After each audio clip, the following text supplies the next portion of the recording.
Hello students, आपका स्वागत है हमारे यूट्यूब चैनल में। और आज हम आपको कराने जा रहे हैं क्लास 10th की प्रश्नावली 4.4। 4.4 में हमें जो पहला क्वेश्चन दिया गया है वो दिया गया है कि निम्न द्विघात समीकरणों के मूलों की प्रकृति ज्ञात कीजिए। यदि मूलों का अस्तित्व हो तो उन्हें ज्ञात कीजिए। सबसे पहले हमें सवाल के अंदर जो समीकरणें दी गई हैं, इन द्विघात समीकरणों को हमें मूलों की प्रकृति को ज्ञात करना है। और यदि उन प्रकृति जो मूलों की प्रकृति आएगी, यदि उनके मूलों का अस्तित्व है तो हमें द्विघाती सूत्र का प्रयोग करके उनका मूल भी निकालना है, यानी कि हमें उनकी x की वैल्यू भी निकालनी होगी। सबसे पहले हमें मूलों की प्रकृति जो हमें ज्ञात करनी है, हम सबसे पहले इनकी तीन स्थितियां हैं, हम तीनों स्थितियों को एक बार देख लेंगे।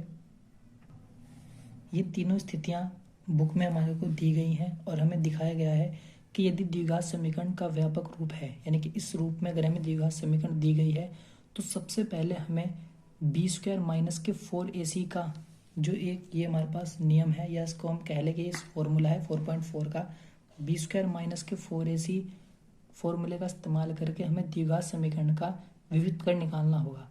विविधकरण निकालने के बाद हमें देखना होगा कि जो हमारे पास b² माइनस 4ac की वैल्यू है, अगर वो हमारी जीरो से बड़ी आ जाती है, यानी कि अगर हमारी वो पॉजिटिव आ जाती है जीरो से बड़ी, तो हमारी समीकरण के दो भिन्न यानी कि अलग अलग वास्तविक मूल होते हैं। और यदि इसकी वैल्यू हमारे पास जीरो आ जाए तो हमारे पास दो बराबर वास्तविक मूल होते हैं। और यदि b² माइनस 4ac की वैल्यू हमारी जीरो से छोटी आ जाए, यानी कि माइनस में आ जाए, तो कोई वास्तविक मूल नहीं होता। जब कोई वास्तविक मूल नहीं होता है तो हमें सवाल को आगे द्विघाती सूत्र का इस्तेमाल करके आगे करने की भी कोई ज़रूरत नहीं है। अब हम अपने सवालों पर चलते हैं और देखते हैं निम्न स्थितियों में कौन सी हमें समीकरण दी गई है। हमने यहाँ पर भी लिख लिया एक बार को फॉर्मूला जो था, जो विविधकर का फॉर्मूला होता है जिसे डी से भी प्रदर्शित करते हैं। फॉर्मूला है b² माइनस के 4ac। और जो हमें पहले क्वेश्चन का पहला पॉइंट दिया गया है उसमें हमें द्विघात समीकरण दी गई है 2x² माइनस के 3x प्लस के 5। हम ऐसी समीकरणों के पीछे बार बार तुलना कर चुके हैं, ताकि हम प्रैक्टिस अब हमें हो चुकी है तुलना करने की। तो हम यहाँ से डायरेक्ट a और b और c का मान निकाल लेंगे। a का मान यहाँ पर 2 है और b का मान यहाँ पर माइनस के 3 है और c का मान यहाँ पर 5 है। अब हमें d की वैल्यू निकालनी है, तो d का फॉर्मूला है b² माइनस के 4ac। b की वैल्यू हमारे पास माइनस के 3 है, a की वैल्यू हमारे पास 2 है और c की वैल्यू हमारे पास 5 है। अब हम यहाँ से हम 3 का स्क्वायर करेंगे, माइनस के 3 का स्क्वायर प्लस का आएगा, तो 3 तिया 9 माइनस 4 दूनी 8 और 8 पंजे हमारे पास 40 हो जाएगा। और यहाँ से 40 में जब हम 9 को घटाएंगे तो माइनस के 31 आ जाएगा। और यहाँ पर हम देखते हैं जो हमारा विविधकर है, यानी कि जो हमारा डी है वो माइनस में आ गया है, यानी कि जो डी की वैल्यू आई है वो हमारी जीरो से छोटी आ गई है। कुछ इस प्रकार की हमारी कंडीशन है। और इस प्रकार की कंडीशन के लिए हमें जो बुक में स्थिति दी गई थी, वो स्थिति हमें दी गई थी कि कोई वास्तविक मूल नहीं होंगे। अगर हमारे डी के जो मान है वो माइनस में आ जाता है, यानी कि जीरो से छोटा आ जाता है, तो हमारी दी गई द्विघात समीकरण के कोई वास्तविक मूल नहीं होंगे। इसलिए हम इस पॉइंट को या इस द्विघात समीकरण को आगे द्विघाती सूत्र से भी इसका सॉल्यूशन नहीं करेंगे। दूसरे पॉइंट पे हमें कुछ इस प्रकार की समीकरण दी गई है। यहाँ पर भी हम ए बी सी की वैल्यू को निकाल लेंगे। ए की वैल्यू 3 है, बी की वैल्यू यहाँ पर माइनस के 4√3 है और सी की वैल्यू हमारे पास 4 है। और डी का फॉर्मूला हमें पता है b² माइनस के 4ac। यहाँ पर हम फॉर्मूले में वैल्यू रख देंगे। b की वैल्यू है माइनस के 4√3, स्क्वायर लगा देंगे, माइनस के 4, a का मान 3 है और हमारे पास c का मान 4 है। अब हमें माइनस के 4√3 का स्क्वायर करना है, तो 4 का स्क्वायर जब हम करेंगे तो 16 आ जाएगा और √3 का जब स्क्वायर करेंगे तो 3 आ जाएगा। और माइनस के 4 गुना 3 गुना 4, यहाँ से हम 16 की जब 3 में गुणा करेंगे तो 16 तिया 48 आ जाएगा, माइनस 4 तिया 12 और 12 चौक 48। और 48 में जब हम 48 को माइनस करेंगे तो हमारे पास जो डी की वैल्यू है वो हमारे पास जीरो आ जाएगी। और डी की वैल्यू यदि जीरो आती है तो हमारे पास जो मूल है, जो हमारे समीकरण जो द्विघात समीकरण है उसके मूल जो हम निकालेंगे वो बराबर आएंगे और वास्तविक होंगे। इसका मतलब है कि यदि हम इस समीकरण को द्विघाती सूत्र से या गुणनखंड विधि से या कोई भी पुनर्विधि से हम जब इसे सॉल्व करेंगे तो जो हमारे यहाँ पे x का मान आएगा वो दोनों x के मान बराबर आएंगे। जब हम इस समीकरण को सॉल्व करेंगे। अब हम इस समीकरण में द्विघातीय सूत्र का इस्तेमाल करके इस समीकरण को सॉल्व करके देखते हैं कि हमारे मूल बराबर आएंगे या नहीं आएंगे। हमने द्विघातीय सूत्र लिख लिया है और ए बी सी की वैल्यू को भी लिख लिया है। अब द्विघातीय सूत्र में हम देखते हैं कि बी स्क्वायर माइनस के 4ac, जिसका मान हम अभी निकाल के आए हैं डी, ये यहाँ पर इतना पोर्शन डी है, तो इसका मान हमारे पास 0 आया है। तो हम इसे दोबारा से कैलकुलेट नहीं करेंगे यहाँ पर और डायरेक्ट इसका मान रख देंगे। बी की वैल्यू रख देंगे हम यहाँ पर माइनस और माइनस के 4√3 प्लस माइनस, इसका मान हमारे पास 0 आया था और बटे में हमारे पास 2 ए आता है। यहाँ पर ए की वैल्यू हमारे पास है 3, यहाँ से माइनस माइनस प्लस हो जाएगा तो 4√3, 0 तो हमारे पास 0 ही हो गया। यहाँ पर 2 तिया हमारे पास 6 आ जाएगा और यहाँ से ये जो 0 है ये एक बार प्लस का चिन्ह लेगा और यहाँ पर हमसे एक बार माइनस का चिन्ह लेकर जब चलेंगे तो रूट से 0 का बाहर तो 0 जाएगा। एक बार हम प्लस का साइन लेंगे और एक बार माइनस का साइन लेंगे। प्लस का साइन लेने पर हमारे पास आएगा x बराबर 4√3 प्लस 0 और अपॉन में 6। यहाँ से हम क्या करेंगे, इसे 2 से काट लेंगे। 4√3 6, जो हम 2 से काट देंगे तो 2 दूनी 4 और 2 तिया 6, तो 2√3/3 ये आ जाएगा हमारे पास। अब हमें जो अपॉन में 3 है हम इसे लिख सकते हैं √3 गुना √3, क्योंकि √3 के √3 में गुना करने पर 3 आता है, तो हम लिख सकते हैं 2√3 और अपॉन में हम लिख सकते हैं √3 गुना √3। इस √3 को लिखने का कारण यह है कि हमें ऊपर वाले √3 को यहाँ से काटना है, तो हम इस √3 से ये वाला √3 काट देंगे और हमारे पास जो x की वैल्यू आ जाएगी वो आ जाएगी 2/√3।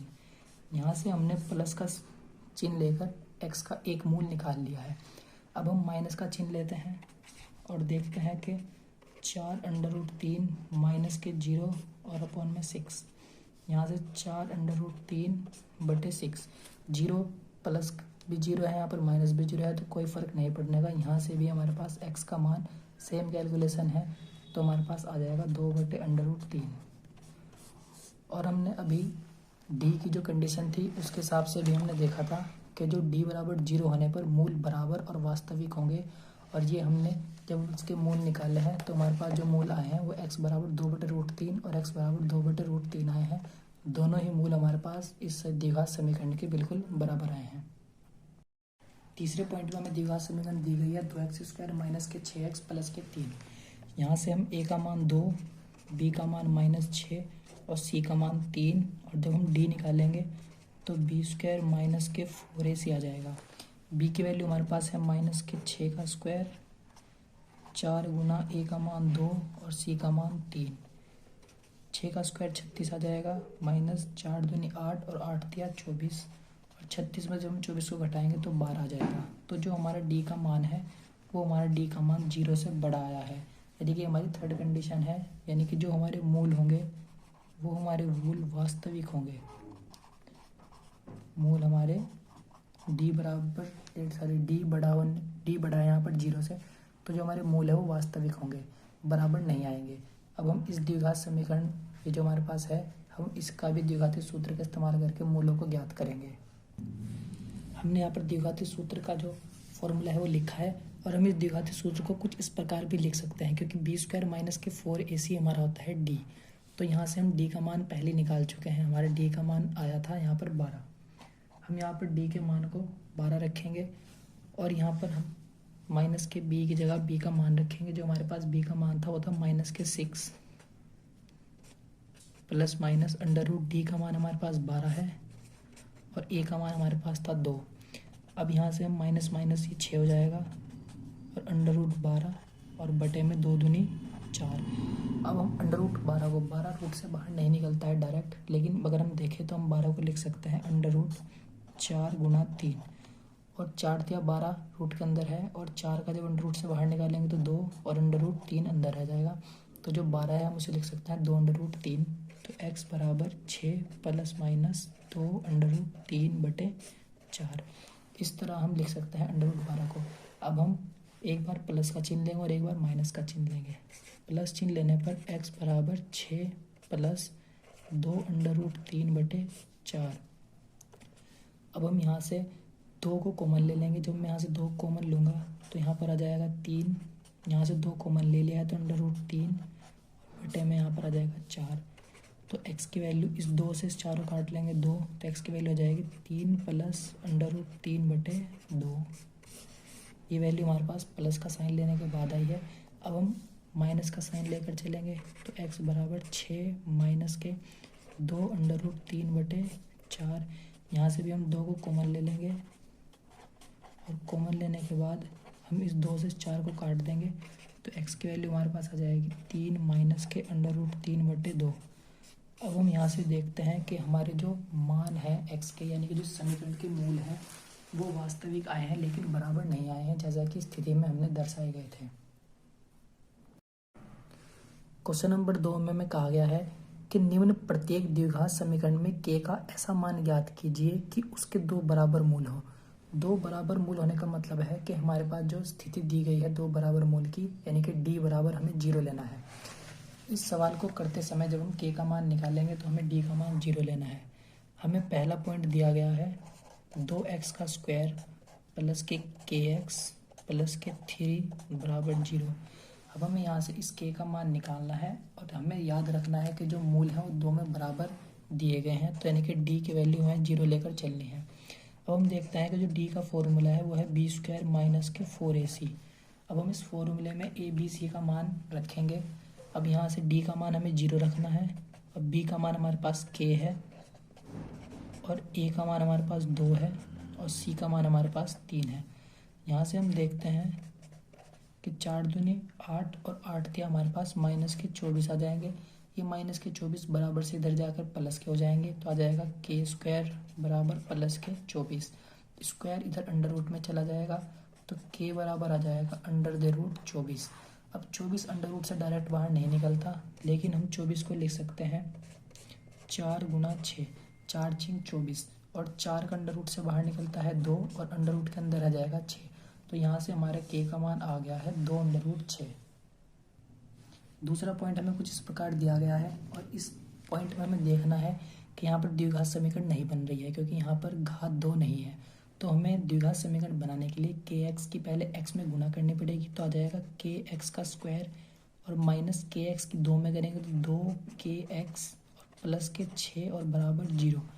यहाँ से हम देखते हैं कि a की वैल्यू हमारे पास k है, b की वैल्यू माइनस के 2k है और c की वैल्यू हमारे पास 6 है। अब यहाँ से हम d का फॉर्मूला लगा देंगे b² माइनस के 4ac।